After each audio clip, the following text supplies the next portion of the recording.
Vocês conhecem o meu livro A Marca de uma Lágrima, que é a história de uma menina de 14 anos apaixonada. Né?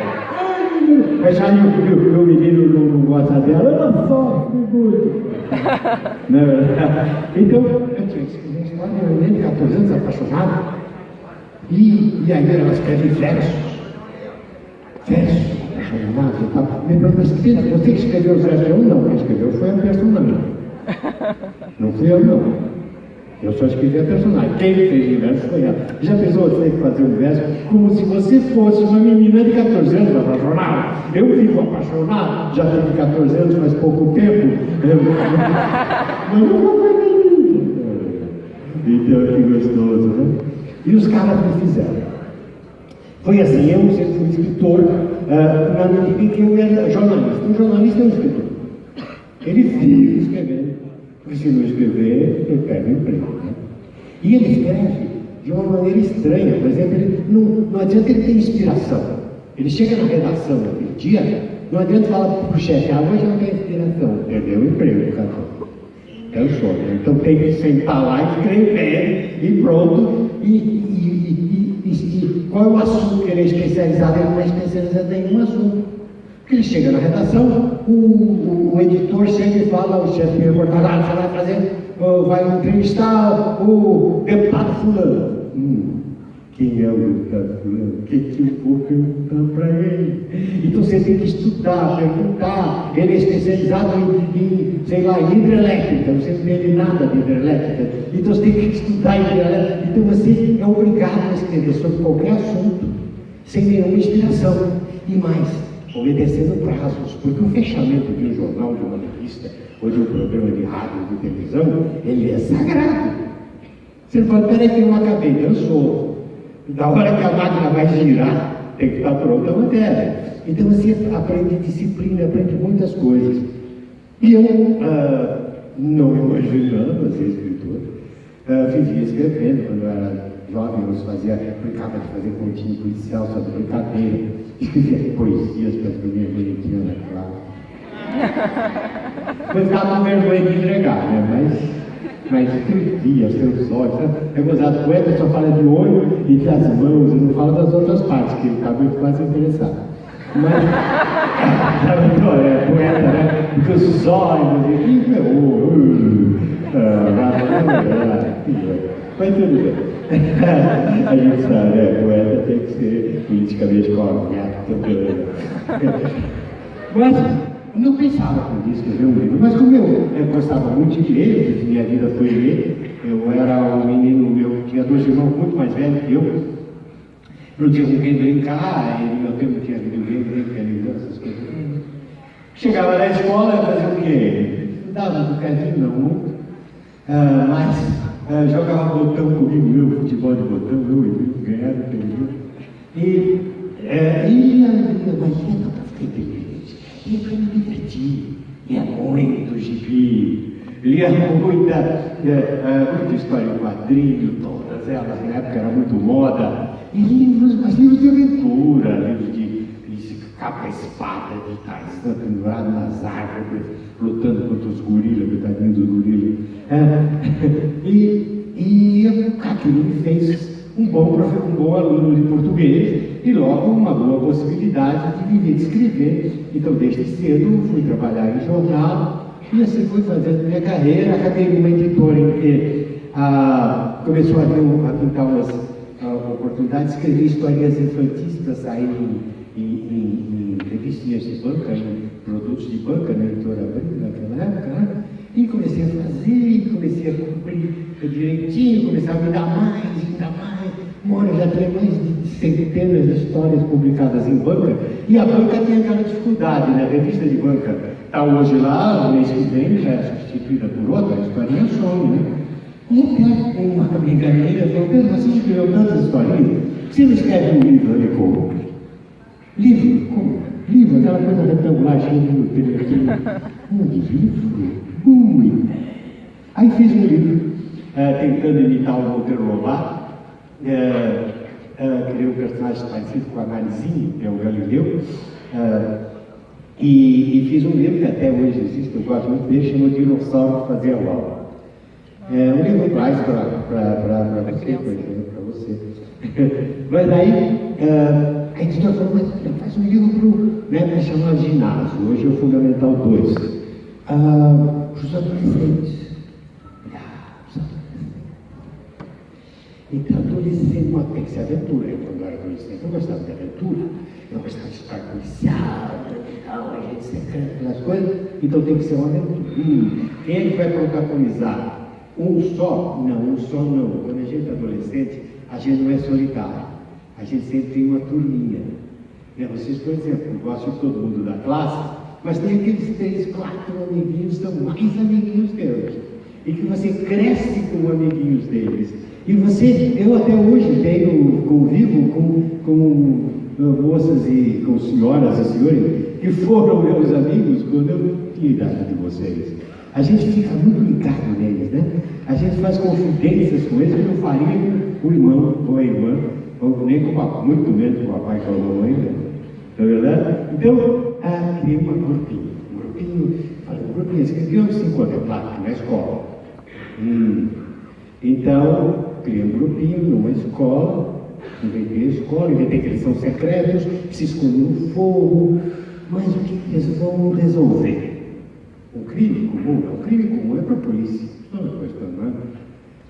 Tem que ser uma coisa meio maluca, uma coisa meio estranha, uma coisa meio especial. Falei, que eu vou inventar. E parei, eu já tinha feito quem leu a Droga da Vivência, aquele comecinho que o chumbinho vem e se intromete e quer entrar na turma. E eu parei, eu não sabia o que ia acontecer. Parei, aí na época, eu já tinha sofrido de uma dor de cabeça fabulosa, que nunca mais teve, nunca mais. Eu sei até o dia e ano em que ela parou de acontecer. E era uma dor de cabeça brutal, fazia sofrer demais, porque não tinha nenhum remédio que cortasse a crise. Eu tinha que sofrer a crise inteira até ela passar. Era uma dor que dava um lado só, o lado direito, eu chorava, inchava o rosto. E havia um remédio, uma injeção. Uma injeção que eu ia aplicar, na hora passava. Que bacana. E aí eu ia vivendo, dava a crise, tomava a injeção e ia tocando o barco, né? Até que um dia o laboratório suíço que fabricava aquela injeção resolveu não fabricar mais. E aí eu estava condenado à dor. E uma noite, desesperado, eu saio da cama com a dor da madrugada, e vou para a sala para encomendar uma mulher, e vou para a sala imaginando esse miserável, esse laboratório, esse desgraçado. Ali, desgraçado, eu usei outros adjetivos um pouco mais interessantes. Que poder eles têm! Olha o poder desse miserável! Eles são capazes de fazer o brasileirinho sofrer dor, eles mandam até na dor da gente. Olha aí, eles têm um poder enorme. Se eles, por exemplo, quiserem deixar de fabricar uma vacina, eles podem matar metade das crianças do Brasil e do mundo e da Índia e de onde for. Eles são poderosos demais. Só falta eles fazerem um remédio para fazer a gente obedecer.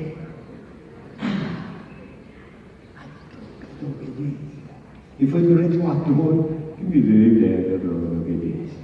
Um sujeito maluco resolveu fazer um remédio para fazer as crianças todas ficarem obedecendo. Mamãe, papai, tio, professor, né? Tudo uma ideia, cara doido. Ele vai fazer um remédio para dizer, obediente, sim senhor. Pronto. Aí saiu o livro. E o livro foi um grande sucesso. Um sucesso tão grande que me permitiu então abandonar o jornalismo. E desde então tornar-me somente um escritor. Foram eles que me fizeram escritor, os caras. E logo depois começaram a receber cartas, na época não tinha e-mail, era carta, pedindo, quero mais aventura com os caras, com o Miguel, com a Magri, ninguém que a Magri gosta, com o Miguel vai em casa, aquela história toda. Porque eu creio, porque eu calu. Aí os caras renasceram e meus livros já estão 6 livros com eles. E eu tenho pensado muito nesse personagem. E pensado que nós, a humanidade, Nós precisamos de padrões para nos encaixar. Essa é a história da humanidade. E esses padrões a gente imita, sei lá, nosso pai, por exemplo. Quando a gente é pequeno, nosso pai é um herói, o cara mais forte da humanidade, mas há outros. E o mundo tem que descobrir isso. Você quer ver uma coisa, um exemplo muito importante? Vocês viram que recentemente houve um massacre absurdo nos Estados Unidos, na cidade de Orlando, perto da Disney. Um massacre estupendo, um homem com uma arma.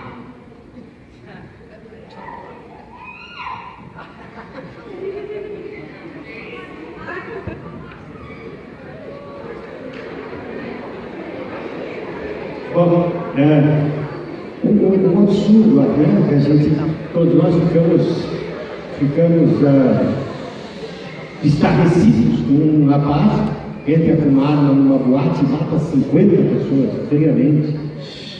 E as pessoas feridas no chão, ele continua atirando em cima delas. Sim, mas como isso pode ter acontecido? Há muitas explicações. Mas tem uma coisa importantíssima. Tem a indústria do cigarro, a indústria do fumo. No século XIX, eles vendiam lá para quem tomar cachimbo, mas para eles venderem mais, eles queriam que todo mundo fumasse. Porque quanto mais gente fumasse, mais eles venderiam.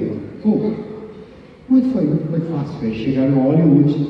Os filmes de Hollywood eram vistos do mundo inteiro e financiavam os filmes de Hollywood para que os atores, os protagonistas sempre estivessem fumando. Se você for assistir filmes preto e branco antigos, você vai ver que todos os atores fumam. O jeito dá uma tragada antes de beijar no assim, imagina. Que nojo!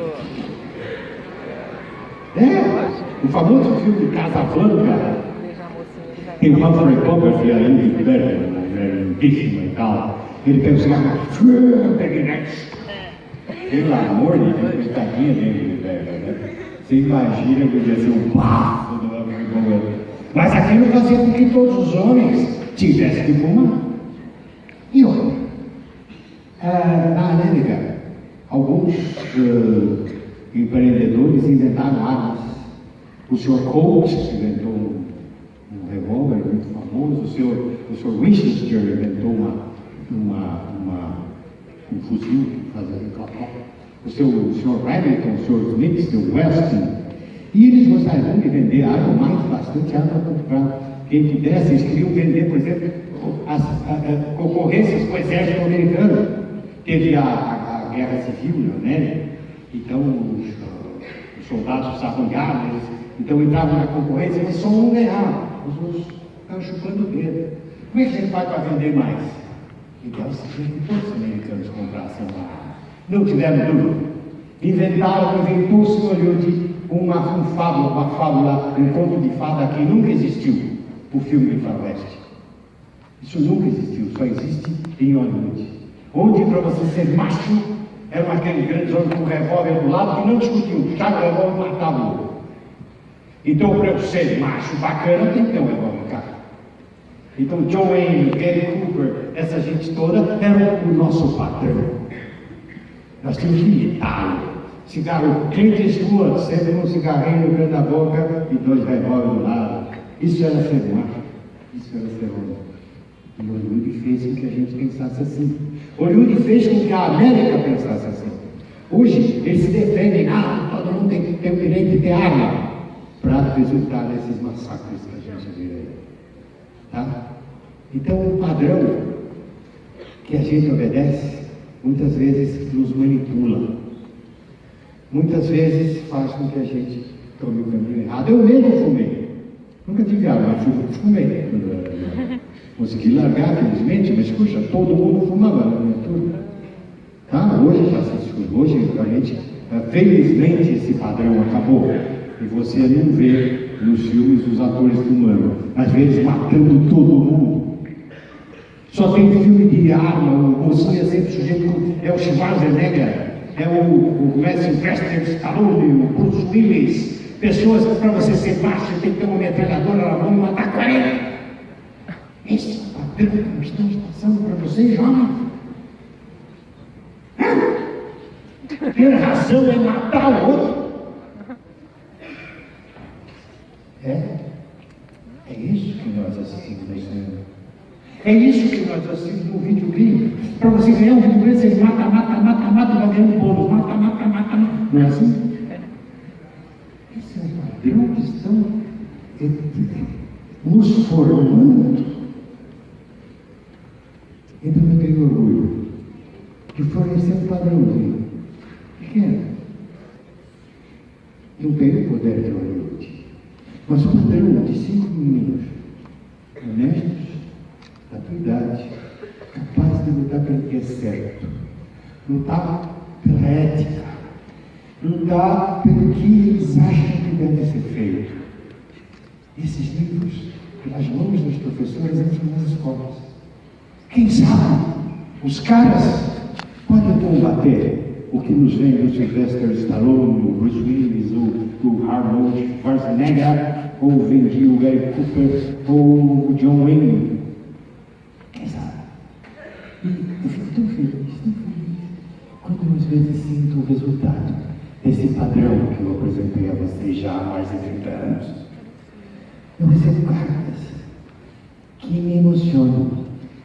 Eu sei de uma leitora, porque muitas vezes os leitores se tornam meus amigos. Escrevem quando tem 12 anos, depois eu gosto de minha resposta, depois outra carta e tal, escreve, eu recebo convite de casamento, a foto do primeiro filhinho, entendeu? Se vocês olharem, geralmente meus livros são dedicados a pessoas, dedica esse livro para fulano e tal, de Uberaba. É uma leitora que ficou minha amiga. E assim eu continuo escrevendo. Uma vez eu recebi uma carta de uma ex-leitora que estudou Direito e prestou concurso e se tornou juíza. E ela me escreveu assim: cada vez que eu pego um processo muito cabeludo, muito difícil, eu me pergunto como um cara agiria numa hora dessa.